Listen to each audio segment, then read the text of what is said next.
سوال ہے کہ قرآن کریم کی تکمیل کے وقت رمضان المبارک میں مسجد میں لائٹنگ کرنا، چراغاں کرنا، یہ کیسا ہے؟ تو یہ عمل ایسا ہے کہ خیر القرون میں اس کی ہمیں کوئی نظیر نہیں ملتی۔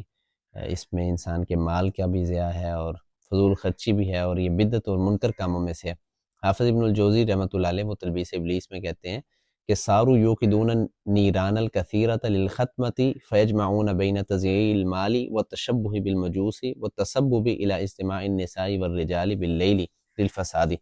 کہ تکمیل قرآن کے موقع پر یہ جو چکا چوند روشنیوں کا اہتمام کیا جاتا ہے اور مال کو ضائع کیا جاتا ہے، تو یہ اصل میں مجوسیوں کی مشابت ہے، اور اس رات مرد و زن وہ مختلط ہوتے ہیں، اور اس طرح کئی اور فسادات جو ہیں وہ قائم ہوتے ہیں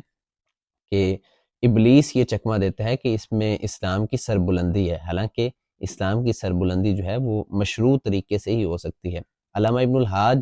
وہ فرماتے ہیں کہ لا یزاد فی لیلۃ الختم شیء زائد علی ما فعل فی اول الشہر، کہ جس طرح رمضان کے ابتدائی دنوں میں کوئی اہتمام نہیں کیا جاتا، اسی طرح رمضان کے آخری دنوں میں بھی کوئی خاص اہتمام کرنا یہ بھی صحیح معلوم نہیں ہوتا کہ اس میں آپ لمبی چوڑی لائٹننگ اور روشنیوں کا اہتمام کریں۔ البتہ اگر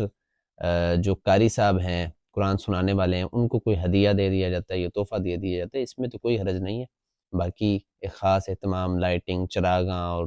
جلسہ سا منعقد کر لینا یہ بہتر محسوس نہیں ہوتا۔ واللہ اعلم بالصواب۔